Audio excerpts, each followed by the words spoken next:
Hello, friends. A very good evening to each one of you. आज एक important story लेके आपके सामने आया हूँ और ये आप सबसे डिस्कस करना चाहता हूँ और आपको सुनना चाहिए, आपको इनके बारे में जानना भी चाहिए। स्टार्ट करने से पहले शायद ये स्टोरी इससे अच्छा कोई डे नहीं होता, मैंने बहुत सोचा इसके बारे में और this is the best day for me to share with you.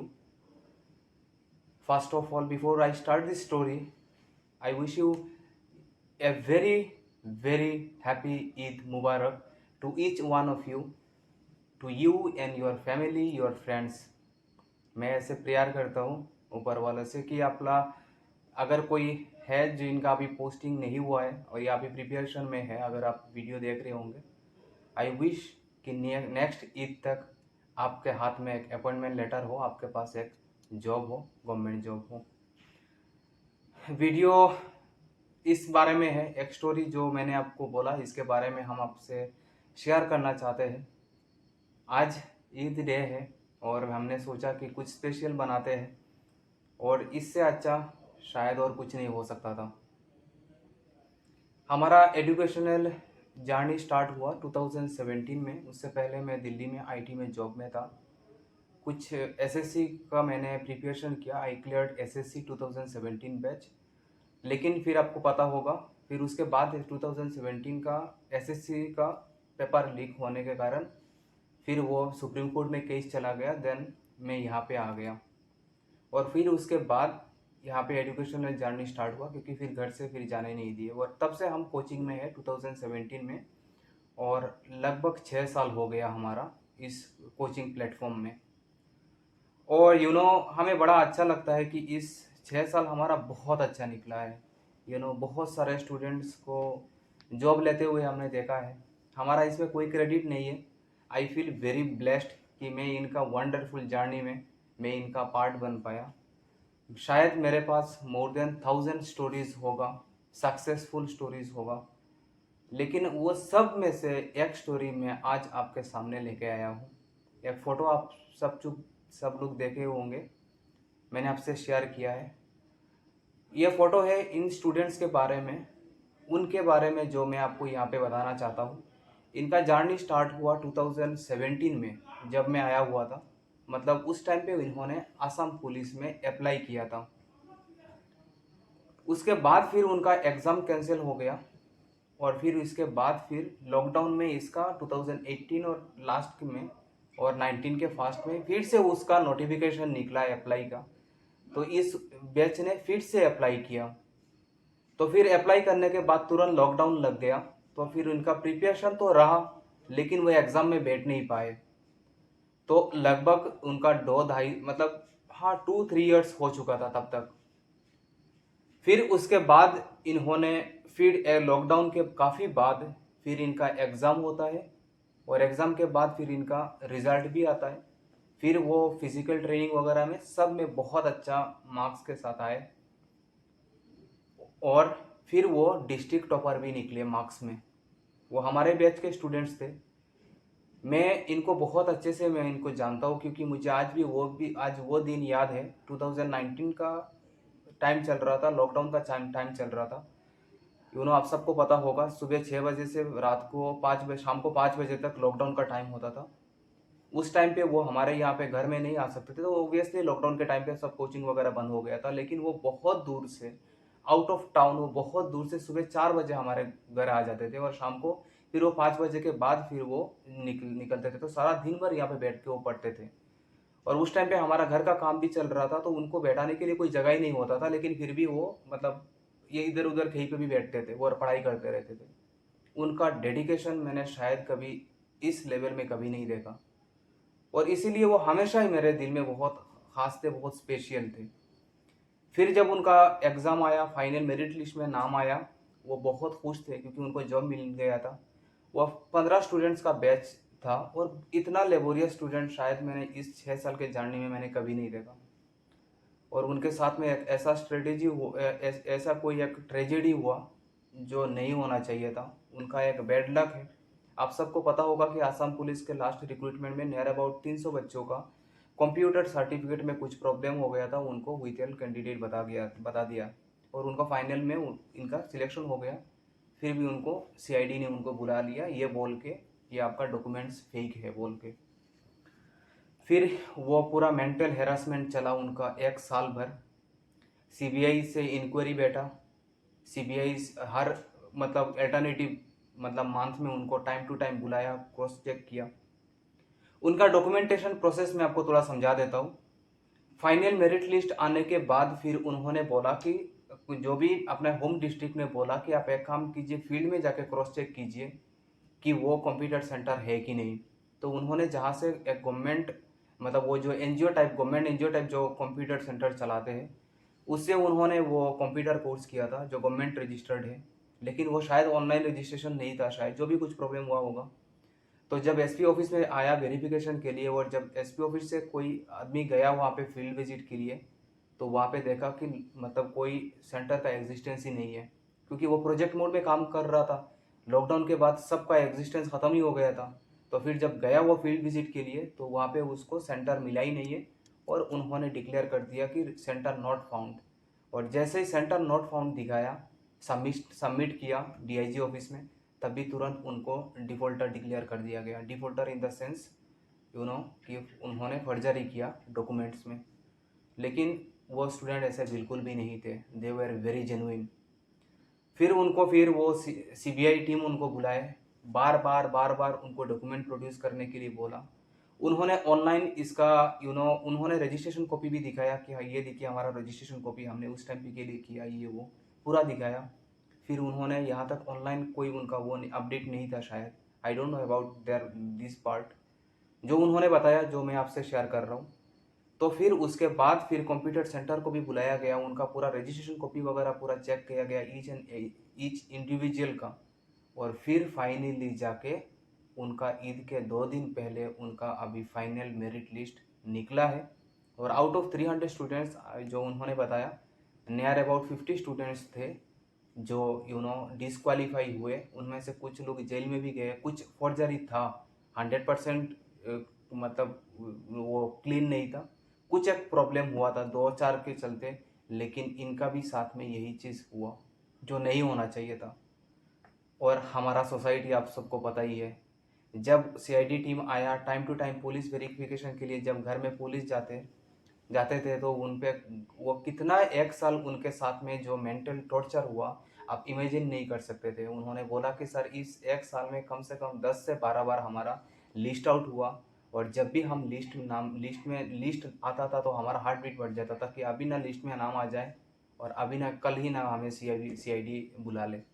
ऐसे करते करते 1 साल उनको कितना मतलब प्रेशर झेलना पड़ा आप इमेजिन भी नहीं कर सकते। क्योंकि हमारा सोसाइटी आपको पता ही है, अगर किसी के घर में अगर पुलिस आ जाता है तो सोसाइटी में क्या बात होता है वो आप सबको पता होगा। उनको बहुत कुछ सुनना पड़ा, उनको बहुत कुछ झेलना पड़ा। ऐसे भी वो बोलते थे देखो पैसों से सीट खरीदने गया था, पकड़ा गया, अभी जेल जाएगा, करियर बर्बाद, कभी जॉब नहीं लगेगा। और इतना ताना मारते थे कि मतलब उनको जीना हराम करके रख दिया था। लेकिन दे वर वेरी काइंड और दे वर वेरी सेल्फ मोटिवेटेड कि उन्होंने उस पूरा सिस्टम से या फिर वो पूरा पीरियड से अपने आप को वो मोटिवेट किए और फाइनली जाके उनको वो जस्टिस मिला।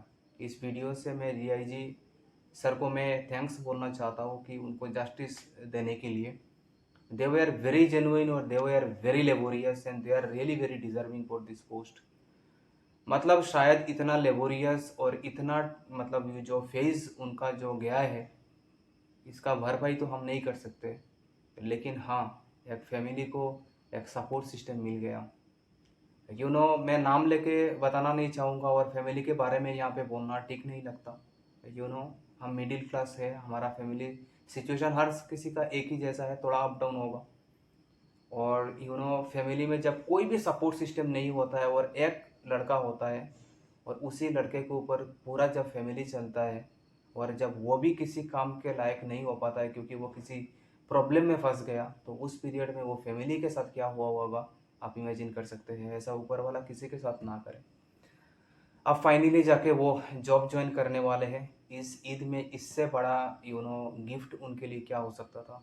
हमने हमने हमारे साइड से जितना भी हो सकता था उनको मोटिवेट किया, उनको हमेशा उस वो जो 15 स्टूडेंट्स का जो बैच था मैं अपनी ज़िंदगी में कभी नहीं भूलूंगा। और इनको स्पेशली कि उन्होंने बहुत मेहनत किया और फाइनली 15 में से 13 का हो गया था, 2 बाकी रह गया था। अभी इसमें कल या परसों उनका लिस्ट में नाम आया, अब इनका भी हो गया, मतलब आउट ऑफ 15 में 15 लोगों का हो गया।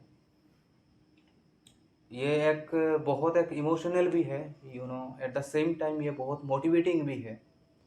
मोटिवेटिंग मैं इसीलिए मैं बोल रहा हूँ, ये तो बहुत, ये स्टोरी मेरे लिए बहुत स्पेशल था, इसीलिए आज एक स्पेशल डे में एक स्पेशल सीरीज़ लेके मैं आपके सामने आया। मैं वीडियो भी बनाने वाला था उनके साथ में, लेकिन फिर हमारा वो आए थे हमारे घर, स्वीट्स वगैरह लेके आए थे। हम वीडियो बनाना चाहते थे लेकिन हमारा ऑनलाइन क्लासेस था तो वो पूरा शेड्यूल नहीं था और ये स्टूडियो यहाँ पे नहीं था, सेटअप वगैरह कुछ नहीं था, तो हमने नहीं कर पाए। तो मैंने बोला चलो ठीक है, उसको अलग से हम एक वीडियो बना के शेयर करेंगे। बस हम सब, मतलब मैं यहाँ से ये एक छोटा सा प्लेटफॉर्म से मैं गवर्नमेंट से एक अपील ही करना चाहता हूँ। उनका 1 साल बर्बाद हुआ, नियर अबाउट 250 स्टूडेंट्स का ऑल ओवर आसाम से 1 साल बर्बाद हुआ। 1 साल का सैलरी भी बहुत होता है हमारे मिडिल क्लास हमारे फैमिली के लिए, जो उनको मतलब अब ये बहुत एक मेहरबानी होगा अगर उस पर। अब उनका कोई प्रॉब्लम नहीं था, ऑलरेडी सीबीआई ने इनको इंक्वायरी में बैठाया, पूरा क्रॉस चेक किया, फाइनल में उन गॉट देयर जस्टिस, मतलब वो पूरा वाला पुराना वाला सब सही है, तो इसीलिए तो उनको मिला। और ये गुवाहाटी हाई कोर्ट से मतलब ये पास होके आया है, तो दैट इज़ पूरा पूरा कंप्लीट क्लीन है। अब जब उनका 1 साल ख़राब हुआ है, उनका एक बैच लास्ट ईयर का बैच था, लेकिन अभी वो शायद वो फॉरेस्ट बैटेलियन बैच में वो ज्वाइन करेंगे जाके। तो 1 साल उनका बर्बाद हुआ, बहुत पैसा बर्बाद हुआ, बहुत मेंटली टॉर्चर हुआ, जस्टिस पूरा नहीं हुआ और थोड़ा बाकी है। और अगर इस वीडियो प्लेटफॉर्म से अगर किसी को ये वीडियो पहुंचता है तो हम इनको रिक्वेस्ट करेंगे कि अगर 1 साल का कुछ रेनुमरेशन अगर उनको प्रोवाइड कर सकते हैं तो they will get there 100% justice. 100% तो नहीं, लेकिन हाँ कुछ भरपाई कर सकते हैं उनको, कुछ फैमिली में हम सपोर्ट कर सकते हैं। बस वही एक चीज़ आप सबसे हमें शेयर करना था। उनका स्टोरी बहुत स्पेशल था हमारे लिए और इसीलिए हमने आपके साथ शेयर किया। And at the end of this story मैं ये आपको बोलना चाहूँगा, हमेशा मैं अपने स्टूडेंट्स को एक चीज़ बोलता हूँ, आपको भी वही चीज़ बोलना चाहूँगा। जो भी आप प्रिपरेशन में है बस आप इसमें लगे रहिए। They got job after fighting for near about 6 years। सोचिए 17 में अप्लाई हुआ, एग्ज़ाम नहीं हुआ, फिर 19 वाले बैच के साथ फिर उनका एग्ज़ाम हुआ, 21 में एग्ज़ाम हुआ, 22 में रिजल्ट आया, 23 में फिर इतना 1 साल का ये टॉर्चर। फिर भी ये तो स्पेशल केस था इसलिए मैं आपसे शेयर कर रहा हूँ, लेकिन मेरा कहने का मतलब ये था कि आप सबको एक मोटिवेट करना था, एक सबको एक मैसेज देना था आज इस प्लेटफॉर्म से आपको। जो भी कोई एक प्रिपरेशन में आप है, you give justice to your preparation, there is someone who is watching us. आप अपने प्रिपरेशन में आप अपना बेस्ट दीजिए। ऊपर में कोई तो बैठा हुआ है, आप चाहे ऊपर वाला राम, रहीम, ऊपर वाला अल्लाह, जिसको भी आप जो भी नाम से बुलाना चाहते हैं, बट देयर इज़ वन, हम अलग अलग नाम से बुला रहे, and he is watching us. आज आपको लग रहा होगा कि हमने बहुत सारा एग्ज़ाम दिया है, हमें कोई भी एग्ज़ाम में क्वालिफाई नहीं किया, हमसे नहीं हो पाएगा, हमारा राइट टाइम तो चला गया, अब कब आएगा, ये हमें भी लगता था। लेकिन हमेशा एक चीज़ याद रखना, आपको लगता है कि आपका राइट टाइम चला गया या फिर जा रहा है, बट ऊपर में कोई है जो जानता है कि आपके लिए राइट टाइम कौन है, and he will give his justice at your right time. आपके राइट टाइम पे वो अपना राइट जस्टिस करेंगे। Trust me, trust God, he will do justice to you. बस कंडीशन एक है कि that you have to give your best. आज नहीं तो कल ये होना तय है। तो वही एक मैसेज लेके मैं आपके सामने यहाँ पे आया था। आई होप आपको ये स्टोरी अच्छा लगा होगा और आप भी मोटिवेट हुए होंगे। बहुत सारे स्टूडेंट्स जब जब भी कोई वीडियो डालता हूँ, वीडियो कैसा लगा ये वो जानने में, मतलब उसमें कोई इंटरेस्ट नहीं है कमेंट में, सर नोटिफिकेशन कब आ रहा है। उसका आंसर तो मेरे पास है नहीं, मामा जाने नोटिफिकेशन कब आ रहा है। लेकिन मैं आपको एक क्वेश्चन छोड़ के जा रहा हूँ। मान लेते हैं कल एग्ज़ाम है, मान लेते हैं कल ऑफिशियल नोटिफिकेशन आ गया, और अपने आप से पूछिए कि अगर कल नोटिफिकेशन, ऑफिशियल नोटिफिकेशन अगर कल आ जाएगा, तो क्या मैं 2 महीने के लिए, 2 महीने एग्ज़ाम हो जाएगा और मैं क्या प्रिपेयर्ड हूँ उसके लिए? And you are matured enough and you will get your answer, I guess, है ना। तो वही एक मैसेज आप सबको देना चाहिए, मतलब देना चाहता था। आई होप आपको इससे कुछ सीख मिलेगा। You will feel motivated after watching this video, I am sure. And if you like this video, then please don't forget to press the like button and subscribe the channel. Thank you so much. Take care and bye bye.